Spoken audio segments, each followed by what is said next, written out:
ও মাই god, মানে জায়গাটার ভিউটা দেখো, মানে এই দু সাইডে পুরো ঘন জঙ্গল আর মাঝখান দিয়ে কিন্তু পাহাড়টা দেখা যাচ্ছে। ভাই গোপুরে বোঝাতে পারছে না ভাই, তোমাদের আসতে হবে ভাই, আলাদাই আমার এক্সাইটমেন্ট লেভেলটা, বুঝতে পারছো? গায়ে কাটা দিচ্ছে এমনই একটা সুন্দর জায়গা ওই যে পাহাড়টা, আর এই পাহাড়ের গা বেয়ে এরকম একটা জঙ্গল, আর আমাদের যে ক্যাম্পটা কিন্তু এই জঙ্গলের ভিতরেই। 3, 2, 1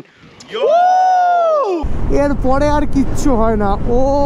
ওই জায়গাটা মানে সূর্যটা এত সুন্দর লাগছে, দূরে দেখা যাচ্ছে পাহাড়ের কিছু টিলা, মনে হচ্ছে পুরো একটা ছবি আর্টিস্ট এঁকে দিয়েছে। Good morning, hello everyone. আর বহু মাস পরেই আবার কিন্তু একটা মোটো ব্লগিং সেটআপে তোমাদের সাথে দেখা হচ্ছে। আর আজকের কোথায় যাচ্ছি, কিভাবে যাচ্ছি, সব গল্প যেরকম হবে, কোথায় যাচ্ছি সেটা এত করে তোমরা বুঝে গেছো। আর ঘড়িতে এখন টাইম হয়েছে ঠিক 6:50। এই মুহূর্তে আমি দাঁড়িয়ে আছি ডানকুনি টোলের একদম সামনে। ডানকুনি টোলের সামনে অবস্থাটা কিছুটা এরকম, ওয়েদারটা কিছুটাই এরকম, ভিজিবিলিটি একদমই কম। আর আমি কিভাবে ঠিক এত পর্যন্ত আসলাম সেটার গল্পটা দেখে নাও। গুড মর্নিং সবাইকে। আর এখন ঘড়িতে টাইম হয়েছে, সবার আগে আমি দেখিয়ে নিই 5:23। আর আমি এখন গৌরীপুর পেট্রোল পাম্পে। এখন টাইম যেহেতু 5:30, একদম ভোর পুরো চারিদিকে কুয়াশায় ঢেকে গেছে। আর যেহেতু চারিদিকে পুরো কুয়াশায় ঢেকে গেছে, তাই জন্য আগে আমি হাইওয়ে কানেক্ট করি, দেন তোমাদের সাথে সব গল্প হবে। বহু মাস পর কিন্তু আমরা আজকে বেরোতে চলেছি একটা আলাদাই রাইডে। আমি বিশাল এক্সাইটেড। লাস্ট রাইড যেটা তোমাদের সাথে শেয়ার করেছিলাম সেটা হলো রাঁচি। আর রাঁচির পর কাজের প্রেশারে সেরকমভাবে কোথাও যাওয়া হয়ে ওঠেনি। ঠান্ডাটা কিন্তু ভেবেছিলাম ভোরবেলা আরও জমিয়ে পড়বে, কিন্তু আজকে যেটা দেখলাম পুরো কুয়াশায় ভর্তি রাস্তা। তো বন্ধুরা, আমি কিন্তু চলে এসেছি এখন মায়াবী বালি ব্রিজের ওপর। আর বালি ব্রিজ কিছুই দেখা যাচ্ছে না, মানে তোমরা বুঝতে পারছো আমি কতটা স্পিডে গাড়ি চালাচ্ছি, মানে 35 থেকে 40-এর উপরে উঠতেই পারছি না। মোটামুটি ভিজিবিলিটি ঠিক এরকমই, আমি গাড়িই চালাতে পারছি না। 6:30-এর মধ্যে ডানকুনি পৌঁছাতে হবে। সকালটাকে কিন্তু বেশ ভালোভাবে ফিল করা যাচ্ছে আজকে, কিন্তু ফিলের চক্করে কিন্তু খুব বাজেভাবে সিচুয়েশন আমার হয়ে গেছে। মানে আমাকে কিন্তু পুরোটা অ্যাজাম্পশন করে গাড়ি চালাতে হচ্ছে। তোমাদেরকে এইটুকু আপডেট দিয়ে রাখি যে আমরা কিন্তু NH2-তে ঢুকে গেছি। আর আজকে আমাদের পুরো রাইডটা কিন্তু হচ্ছে তনয়ের সাথে। আর তনয় মানে ড্রিম ওয়াক। মেনলি আমাদের এই পুরো রাইডটা কিন্তু শুরু করার কথা ছিল 6:30। তো দেখি কখন শুরু করব। যে নতুন কিছু বন্ধুদের সাথে আমার এতক্ষণ ধরে গল্প হচ্ছিল, তাদের সাথে তোমাদেরও আলাপ করাবো। দাদা নাম কি তোমার? সুব্রত। প্রমিত। কোথা থেকে তুমি? ভাস্কর। আমি ইছাপুর থেকে এসেছি। সুকেশ। আমি এসেছি তমলুক থেকে। ঠাকুরিয়া থেকে এসেছি রাহুল। আর তনয় চলে এসেছে একদম রাইড আজকে যার সাথে হবে তনয়ের সাথে। এটা কিছু আমার সাথে শুধু নয়, এই তো বাকি পুরো গ্রুপের সাথেই হবে। চলো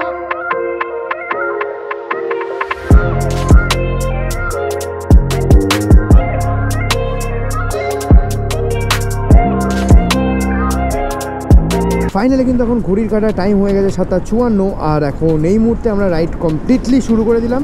আর সামনে কিন্তু ওয়েদারের আপডেট কিছুটা এরকম, রোদ্দুর উঠে গেছে, সামনের ফগও কেটে গেছে, আর ভিজিবিলিটি কিন্তু পুরোটাই 100%। তো এখন আমি তোমাদের যে আপডেটটা দেবো সেটা হলো আমরা আজকে কোন রুট দিয়ে যাচ্ছি। দেখো, পুরুলিয়া যাওয়ার দুটো রুট আছে, আর এতক্ষণে জেনে গেছো আমরা আজকে পুরুলিয়া যাচ্ছি। প্রথম মানে আমরা আজকে যে রুটটা নিচ্ছি সেটা হলো চাপাডাঙ্গা, আরামবাগ হয়ে বাঁকুড়া, জয়পুর ফরেস্ট হয়ে যে রাস্তাটা পুরুলিয়া ঢুকছে। আরেকটা যেটা রাস্তা আছে সেটা হলো বর্ধমান হয়ে হাইওয়ে ধরে পুরোটাই, সেটা একটু লং। তো সবার আগে NH2-এর যে আপডেটটা সেটা হলো চারিদিকে প্রচুর ডাইভারশন আর ফাটিয়ে কাজ হচ্ছে। বালি ক্রস করার পরে ডানকুনি পর্যন্ত রাস্তা তো অবস্থা আর তোমাদের নতুন করে বলার কিছু নেই। আর এখন সামনে দেখতেও পারছো যে মানে দেখো এই ক্রস করলাম, এই ডান দিকে পুরো রাস্তাটা কিন্তু খোঁড়া, হাইওয়ের কাজ হচ্ছে। আশা করছি তোমাদের কিছুটা হলেও হেল্প হবে তোমরা যারা NH2 দিয়ে ট্রাভেল করার কথা ভাবছো এই মুহূর্তে। আর এই মুহূর্তে আমরা এখন মানে তারকেশ্বরের যে রাস্তাটা সেই রাস্তায় আমরা এখন কানেক্ট করছি। ফাইনালি যে কারণে আমার এই রুটটা সব থেকে পছন্দের, এটা হলো সামনে দেখতেই পারছো পুরোটা সিনিক, কত সুন্দর, দু সাইডে ফাঁকা মাঠ, রোদ্দুরের আলোটা এত সুন্দর পড়ছে, রাস্তা দু পাশ দিয়ে কিন্তু গাছ।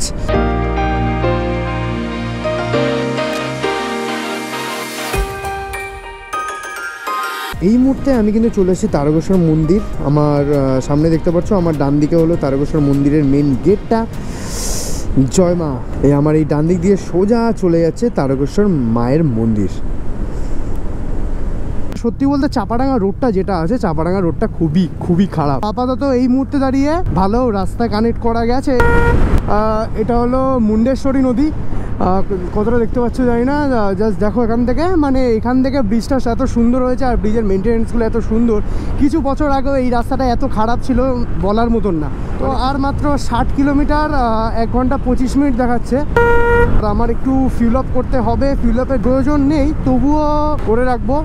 ও তেরি, এটা বিরাটি, এখানেও একটা বিরাটি আছে। বিরাটি থেকে যারা দেখছো, বিরাটি শুধুমাত্র কিন্তু নর্থ 24 পরগনাতে নেই, বিরাটি এখানেও আছে। তো এই মুহূর্তে দাঁড়িয়ে আমার ফিউল আপ করাটা খুব দরকার। আর এখানে 106 টাকাই পেট্রোলের দাম। এটা এখন এখানে নাম কি? হ্যাঁ, কাবিল। আচ্ছা আচ্ছা। তো ফাইনালি এখান থেকে পেট্রোলটা ভরে দেন এবার বেরোলাম। আর এত সুন্দর রাস্তা দেখে থেমে থাকা যাচ্ছে না, সিরিয়াসলি বলছি। চলো, এরকম সুন্দর রাস্তা মনে হয়, এরকম বাইপাসের মতো রাস্তা আমি মনে হয় লাস্ট নর্থ বেঙ্গলে যখন গেছিলাম তখন পেয়েছিলাম। তারপরে কিন্তু এত সুন্দর রাস্তা কিন্তু আমি পাইনি। আর এই রাস্তার নাম কাবলে। তো আমরা কিন্তু এখন ঢুকে গেছি আরামবাগের মধ্যেই। এই মুহূর্তে দাঁড়িয়ে 10টা 10 ঘড়ির কাটায় কাটায়। আর আমরা কিন্তু এখন পৌঁছে গেছি আরামবাগ। তো এখন আরামবাগ থেকে কথাটা হলো বেশিক্ষণ নেই, কিন্তু আরামবাগ থেকে আর মাত্র 48 কিলোমিটার আছে। তো 48 কিলোমিটার যেতে আমাদের সময় লাগবে 1 ঘন্টা 10 মিনিট। আর এই 1 ঘন্টা 10 মিনিট পরে আমরা করব ব্রেকফাস্ট। আর এই ব্রেকফাস্টের জন্যই অনেকক্ষণ ধরে ওয়েট করে আছি। সকালবেলা শুধুমাত্র কি খেয়েছি? সকালবেলা একটু কফি খেয়ে এসেছি এনার্জির জন্য। বিস্কুট খাবো ভেবেও বিস্কুট খেলাম না, ফগের জন্য রাইডটাও দেরিতে শুরু করলাম। তো সব মিলিয়ে ব্যাপারটা বেশ ইন্টারেস্টিং। জ্যাম লেগে গেছে অলরেডি। গৌরহাটি মোড় থেকে আমরা নিয়ে নিলাম ডান দিকে টুয়ার্ডস বনলতা, মানে টুয়ার্ডস বাঁকুড়া। দাদা এটা কি নদী? কি নদী এটা? কি নদী? দ্বারকেশ্বর নদী। আর এই ব্রিজটার নাম কি? ও, এই মুহূর্তে আমরা এখন আছি দ্বারকেশ্বর নদীর ওপর। এটা হলো রামকৃষ্ণ ব্রিজ। বাহ, মানে জল টল সব শুকিয়ে গেছে, বেশ সুন্দর লাগছে। রোদটা পড়ছে আর বেলা বাড়ার সাথে সাথে গরমটাও লাগছে গুরু।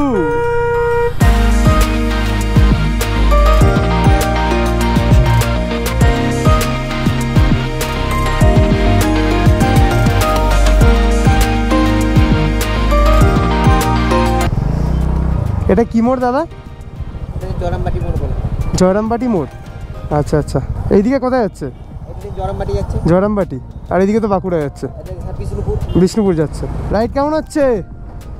হেভি, দারুণ দারুণ, বিশাল ব্যাপার। ব্যাক বেঞ্চার্স আমরা দুজন। অনেকক্ষণ ধরেই বেশ সুন্দরভাবে ভালোভাবে গাড়ি চালিয়ে বাঁকুড়া পর্যন্ত আসা হলো।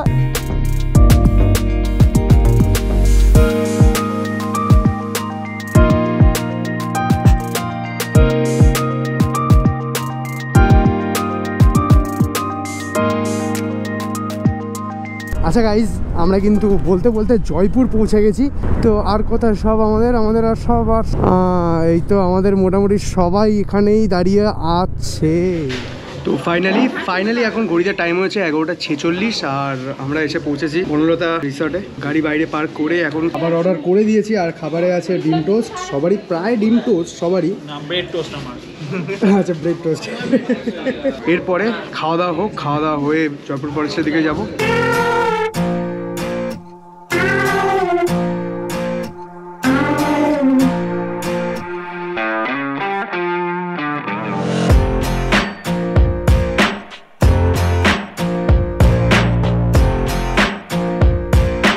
তো খাওয়া দাওয়া কমপ্লিট করে এখন চলে এসেছি যেখানে আমরা গাড়ি রেখেছিলাম। এখান থেকে বেরোবো, বেরিয়ে এরপর আমরা যেখানে যাবো সেটা হলো ব্রিটিশ এয়ারফিল্ড, যেটা সেখানে মানে জয়পুর ফরেস্টের একদম ভেতরে। তো এবার চলে আসলাম মোটর ব্লগিং সেটআপে। আর মোটর ব্লগিং সেটআপে আসার সাথে সাথে এই হলো আজকের মেনলি আমার সব থেকে পছন্দের জায়গার মধ্যে একটা, জয়পুর ফরেস্ট। কি সুন্দরটা লাগছে, ঘন জঙ্গল আর শীতকালে এরকম বিউটি, খুব সুন্দর, খুব সুন্দর লাগছে। আর এখানে ডিয়ার ক্রসিং জোন, সামনে এলিফ্যান্ট ক্রসিং জোনও আছে। মানে বনলতা থেকে 10 কি 11 কিলোমিটার ব্রিটিশ এয়ারফিল্ড। তো এই মুহূর্তে আমরা জয়পুর ফরেস্টের মধ্যেই ঢুকে গেছি। খুবই চেনা রাস্তা, খুবই পরিচিত একটা রাস্তা। আর আমার পাশ দিয়ে মানে আমার বাদিক দিয়েই কিন্তু যাচ্ছে একটা খাল মতন, যেটা কিনা বর্ষাকালে খুবই সুন্দর। বর্ষাকালে এই যে আমার সামনের যে রাস্তাটা, এই সামনের রাস্তাটা কিন্তু অত্যন্ত অমায়িক, মানে কি বলবো, মানে একটা অপূর্ব, মানে একটা অন্যরকম ফিল দেয়, মানে এসেন্স দেয় বর্ষাকালে। এই হলো সেই জয়পুর ফরেস্টের ভেতর দিয়ে যাওয়া রেল লাইন, যেটা এখন আর কিছু ইউজই হয় না। যারা অ্যাডভেঞ্চার লাভার, লাল মাটির সাথে অফ রোডিং প্রিয়, অ্যাডভেঞ্চার প্রিয় মানুষদের কিন্তু একটা অন্যরকম সম্পর্ক। আর বাইকার্সদের তো সেটা বলাই যায় যে অন্যরকম সম্পর্ক। তার সাথে দেখছো কি সুন্দর রাস্তাটা, আমার ডান দিক দিয়ে বেরিয়ে গেল নির্লিপ্ত। ফাটিয়ে অ্যাডভেঞ্চার করছে, আর ওর বাইকটাও কিন্তু ফাটিয়ে অ্যাডভেঞ্চার করার মতোই।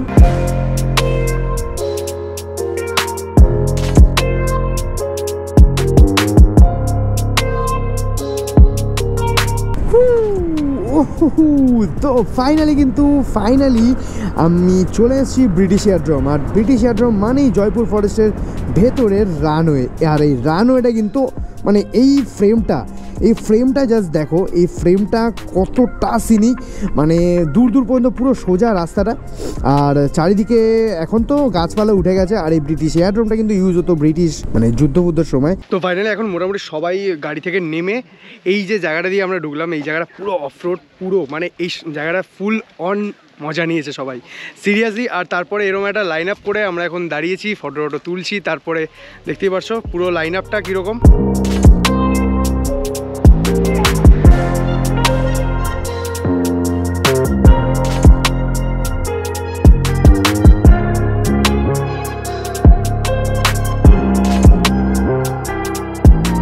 এই মুহূর্তে দাঁড়িয়ে ব্রিটিশ এয়ারফিল্ডে জয়পুর ফরেস্টের ভেতরে দাঁড়িয়ে আমার পেছনে আছে সবাই। তো তাদের দেখার জন্যে 3, 2, 1।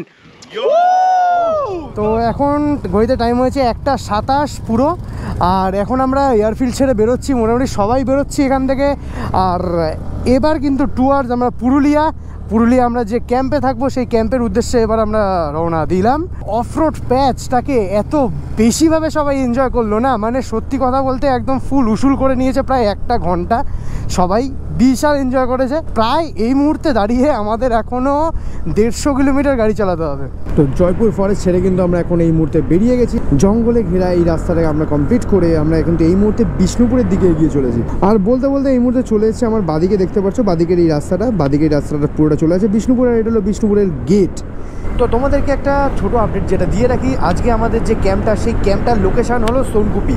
আর এই সোনকুপিটা যারা চিনছো না এখনও পর্যন্ত, সেটা হলো লোকেশান তোমাদের বোঝার জন্য বলে দিই। মাঠা ফরেস্ট, মাঠা পাহাড়, কুকুবুরু পাহাড় অবশ্যই শুনেছ। আর এই আজকের এই ক্যাম্পটা কিন্তু কুকুবুরু পাহাড়ের একদম নিচে। আর এই সোনকুপি জায়গাটা কিন্তু বাঘমুন্ডির দিকটায়। এই পুরুলিয়া, এই বাঁকুড়া, এই দিকটা আসার কিন্তু মেন দুটো মানে সিজন আমার সবথেকে পছন্দের। প্রথম হলো বর্ষাকালে আমি এসছি তাই জন্যে বলতে পারি। আর এই শীতকালে আমার কিন্তু প্রথমবার আসা হয়েছে। বর্ষাকালে পুরো গ্রিনারি, মানে পুরো সবুজ লাগে। আর এই শীতকালের সিজনে এসে কিন্তু আমার মানে সিরিয়াসলি বলতে গেলে, তোমরা কমেন্টে জানিও কেমন লাগছে তোমাদের। আমার তো বস ফাটিয়ে সুন্দর লাগছে। তো এই মুহূর্তে আমি আর সুব্রতদা কিন্তু এমন একটা মোড়ে এসে দাঁড়িয়েছি যেখান থেকে এখন মুকুটমণিপুর কিন্তু আর মাত্র 26 কিলোমিটার, অযোধ্যা 145। তো এই মুহূর্তে দাঁড়িয়ে আমাদের এই মোড় থেকে আমাদের ডেস্টিনেশন 2.5 ঘন্টা।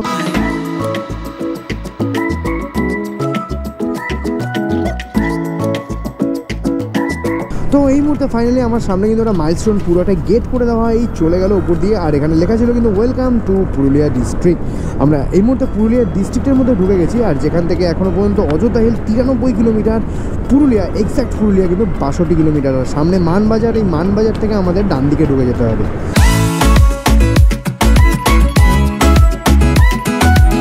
এখন আমরা আছি বলরামপুর। আর এই বলরামপুর থেকে আমাদের রিসর্ট আর মাত্র 20 কিলোমিটার, যেটা লাগবে আর 40 মিনিট। অযোধ্যা পাহাড় এখান থেকে 27 কিলোমিটার। আরে সাবাস, সেখানে রাস্তাটা হচ্ছে কি সুন্দর। আরে আন্ডার টানেল হচ্ছে, বাহ না। গাছের ফাঁক দিয়ে সানসেট হচ্ছে, মানে সূর্যটাকে কি সুন্দর লাগছে একবার দেখো। ও মাই গড। আর এই মুহূর্তে দাঁড়িয়ে এই জায়গাটার ওয়েদারটা এতটাই ঠান্ডা যে আমি এত সুন্দর ফিল করছি। পাশে সানসেট আর মানে মারাত্মক ঠান্ডা, বোঝো মারাত্মক ঠান্ডা একটা ওয়েদার। ওই জায়গাটা মানে সূর্যটা এত সুন্দর লাগছে আর জলাশয়ের সামনে, মানে ভাই মানে অসাধারণ। আর দূরে দেখা যাচ্ছে পাহাড়ের কিছু টিলা, মনে হচ্ছে পুরো একটা ছবি আর্টিস্ট এঁকে দিয়েছে।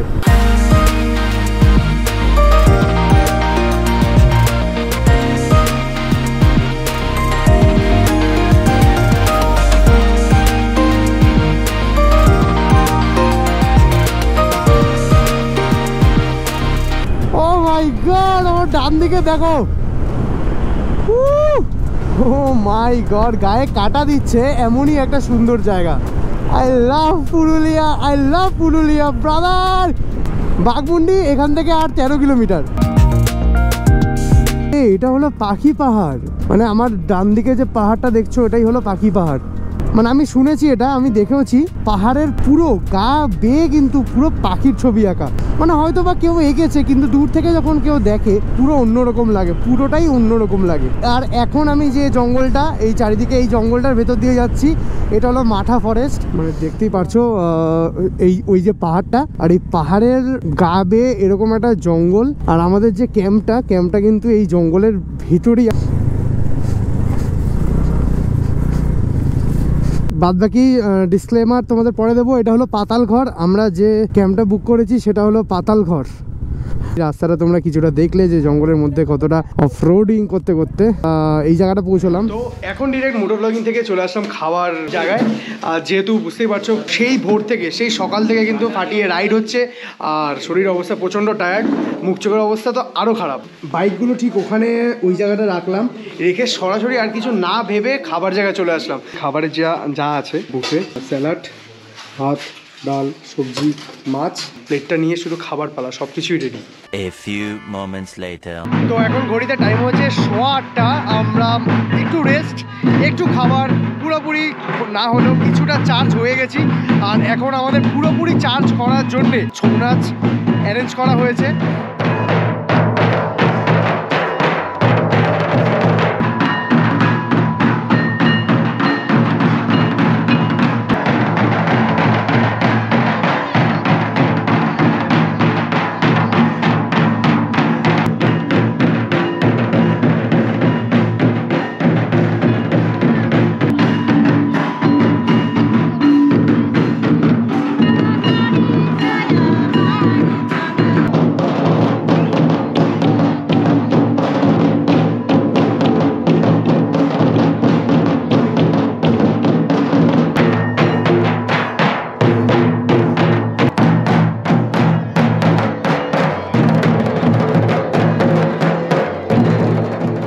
এখন টাইম হয়েছে 12:30 কি একটা।